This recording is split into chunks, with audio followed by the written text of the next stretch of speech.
আসলে কোথা থেকে শুরু করব বুঝতে পারছি না। আসলে এটা বৃষ্টিপাত আমি নয়, এটা ঢোলা মানুষের চোখের জল। মাননীয় মুখ্যমন্ত্রী, আপনি বোরখা পরে আপনি মুসলমান দৌদি সাজে যদি আপনার পুলিশের স্পাই থাকে,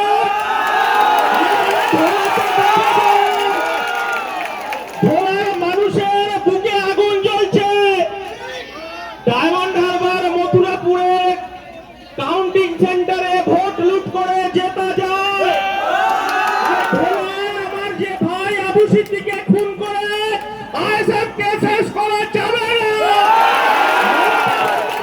আপনি শুনে যান, আপনি ওই রাজ্যের মুখ্যমন্ত্রী, আপনি ওই রাজ্যের পুলিশ মন্ত্রী, আপনি চেষ্টা করেছিলেন আইএসএফ কে আটকানোর জন্য। আর আমার দলের চেয়ারম্যান বাগের বাচ্চার কিছুক্ষণের মধ্যে ঢুকছে। আমার পার্টি বলেছে আমাদের কাছে বোম নেই, আমাদের কাছে পিস্তল নেই, আমাদের কাছে 5 টাকার কলম আছে। রাজদীপ বাবু, আপনার যে খাকি পোশাকটা আইএসএফ হাইকোর্টে জমা করবে,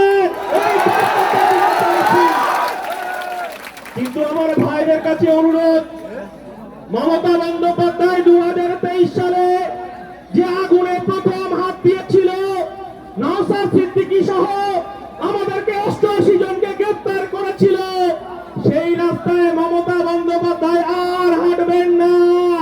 উনি বুঝে গেছেন আর একবারে যদি আমাদের দিকে হাত বাড়ায়, এরপরে ব্যালট বাক্স কালীঘাটে নিয়ে গিয়ে গুনতে হবে। এটা মমতা বন্দ্যোপাধ্যায়। সারা রাজ্যে গরিব মানুষের ভোট লুট হয়েছে, খেটে খাওয়া শ্রমজীবী মানুষের ভোট লুট হয়েছে। ভাববেন না যে তৃণমূল কংগ্রেস 29টা সিট পেয়েছে, ব্যালট বাক্স ছিনতাই হয়েছে, ব্যালট বাক্স লুট করে ভোটাধিকারে ভাইপোকে 7 লাখ ভোটে জেতানো যায়, বাপি হালদারকে জেতানো যায়, 29টা এমপি কে পাঠানো যায়। কিন্তু এই গরিব খেটে খাওয়া মানুষের যে ভোট দিতে দিল না তৃণমূল কংগ্রেস, আগামী দিনে আমরা খাতায় কলমে 5 টাকার কলম দিয়ে বুঝিয়ে দেব মাননীয় মুখ্যমন্ত্রী।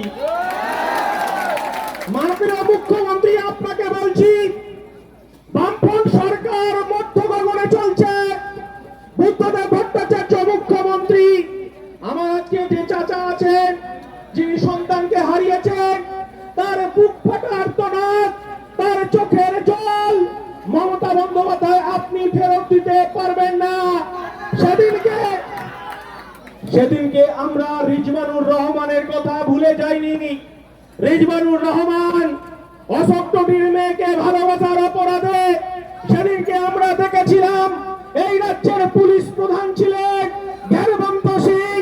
মাননীয় মুখ্যমন্ত্রী, আপনি রাস্তায় নেমেছিলেন, আপনি বোরখা পরে রিজওয়ানুর পরিবারকে, রুকমানুর রহমানকে আপনি উপঢৌকন দিয়েছেন এমএলএ তৈরি করে, তার কমিশন গঠন হয়নি। আর মাননীয় মুখ্যমন্ত্রী, আপনাকে বলছি, রিজওয়ানুর পরিবার এখনো পর্যন্ত বিচার পায়নি। আমরা জানি এই মুখ্যমন্ত্রী আপনি বিচার দিতে পারবেন না। আপনি এই সংখ্যালঘু মানুষকে কখনো দুধেল গাই বলেন, আর ঈদের সময় আপনি বোরখা পরে আপনি নামাজ পড়ে নাটক করেন। এই বাংলার মানুষকে বলবো যে আইএসএফ এর জন্ম হয়েছে সংখ্যালঘু, খেটে খাওয়া, শ্রমজীবী, আদিবাসী, দলিত মানুষের অধিকার পুনঃপ্রতিষ্ঠা করার জন্য। আমরা রাস্তায় আছি। আমরা প্রথম থেকেই বলেছি রাস্তায় আমরা প্রতিবাদ করব না, কিন্তু যখন দেখলাম এই রাজ্যের পুলিশ মন্ত্রী মমতা বন্দ্যোপাধ্যায় আমার প্রতিবাদী আনিসকে যখন ছাদ থেকে ছুঁড়ে ফেলে দিল, তাকে মেরে ফেললো এই রাজ্যের মুখ্যমন্ত্রী নেতৃত্বে পুলিশ। আর আজকে আমার আবু সিদ্দিকী, তার অপরাধ ছিল সে আইএসএফ এর ঝান্ডাটা নিয়ে লোকসভা নির্বাচনে অজয় দাসের হয়ে প্রচার করেছিল, এটাই তার অপরাধ।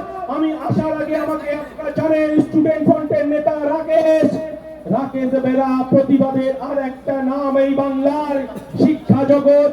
এই ওবিসি বাতিল করার দাবিতে তারা আবার রাস্তায় নেমেছে, মমতা বন্দ্যোপাধ্যায় টার্গেট করেছে। রাকেশ আমাকে ফোন করে বলছে, দাদা বক্তব্য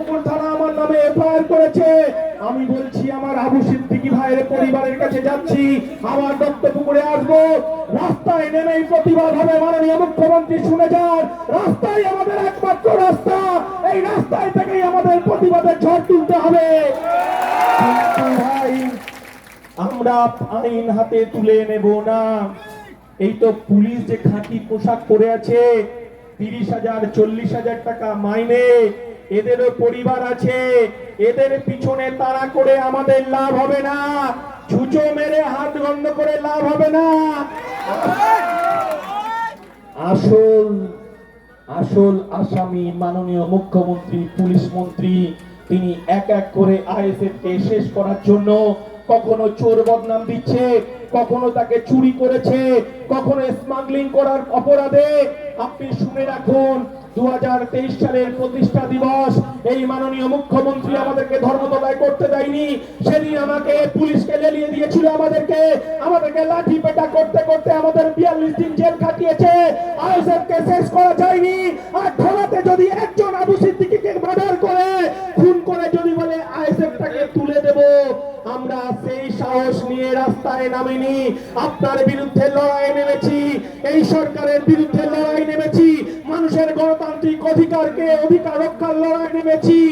আপনি ভেবেছেন তৃণমূলের নেতারা পাগল হয়ে গেছে, জব কার্ডের টাকা দিল্লি থেকে বন্ধ করে দিয়েছে, তাই ওরা নতুন খেলায় নেমেছে। আইএসএ সামনে 2026-এর বিধানসভা নির্বাচন, তাই একটা আবু সিদ্দিকী, একটা আমার আনিস খান আর আমার ভাঙড়ের 3 জনকে খুন করে আমাদের আইএসএফ কে শেষ করা যাবে না। আজকে ঘোলা থানায়, আজকে আইসি কে বলবো, আপনার যদি কোনো স্পাই থাকে দেখে যান, যে হাজার হাজার মানুষ এই প্রতিবাদে রাস্তায় নেমেছে, তারা বিচার চাইছে। আর আমরা বলছি, আমাদের কাছে বোম নেই, আমাদের কাছে পিস্তল নেই, আমাদের কাছে গোলাগুলি নেই, আমাদের কাছে 5 টাকার কলম আছে। আমার নওশাদ সিদ্দিকী বলেছে, আমার আব্বাস সিদ্দিকী বলেছে, আইনের পথে চলবে। আর এই আইনের মধ্য দিয়েই মানব বাবু, এই ঢোলা থানার আইসি মানস চ্যাটার্জি, শুনে রাখুন, এই 5 টাকার কলমেও থাকি পোশাকটা কিভাবে খুলতে হয় আমার আইএসএফ জানে, আমার নওশাদ সিদ্দিকী জানে, আমার আব্বাস সিদ্দিকী জানে। লড়াইটা তো সবে শুরু হয়েছে। আমরা ভেবেছে ভোট লুট করে আইএসএফ কে পরাজিত করেছে, হয়তো ভেবেছে আইএসএফ দলটা দূরবীন দিয়ে দেখতে হবে। মুখ্যমন্ত্রী, আপনার তো স্পাই আছে, একবার এই ঢোলা থানার পাশে দেখে যান, হাজার হাজার মানুষের রাস্তায় নেমে আপনারা বিচার চাইছে। আর এই বিচার শুধু হাইকোর্টে নয়, সুপ্রিম কোর্টে আমরা শেষ দেখে ছাড়বো, যতক্ষণ না পর্যন্ত বিচার পাচ্ছে। আমরা শুধু এই কথাটা বলতে চাইছি যে আমাদের লড়াইটা আবার বুঝে গিয়ে, আবার তৃণমূলের চোখে চোখ রেখে, তৃণমূল ভোট লুট করেছে, ব্যালট বাক্স লুট করেছে, গরিব মানুষের ভোটাধিকার লুট করেছে। মানুষের ভোট কিন্তু ব্যালটে যায়নি। আপনাদেরকে বলবো, তাই আবু সিদ্দিকীকে বাঁচিয়ে রাখতে হবে, আমার আনিস খানকে বাঁচিয়ে রাখতে হবে, ভাঙড়ের যে 3টে প্রাণ গেছে তাকে বাঁচিয়ে রাখতে হবে। আর উত্তর 24 পরগনার 2021 সালের প্রথম শহীদ আমার হচ্ছে হাসানুজ্জামান চৌধুরী, তার স্ত্রীর পেটে একটা অন্তঃসত্ত্বা বাচ্চা ছিল।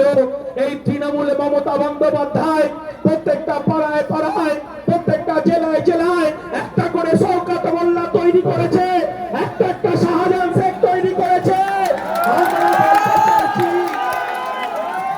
যে আমরা আইনের পথে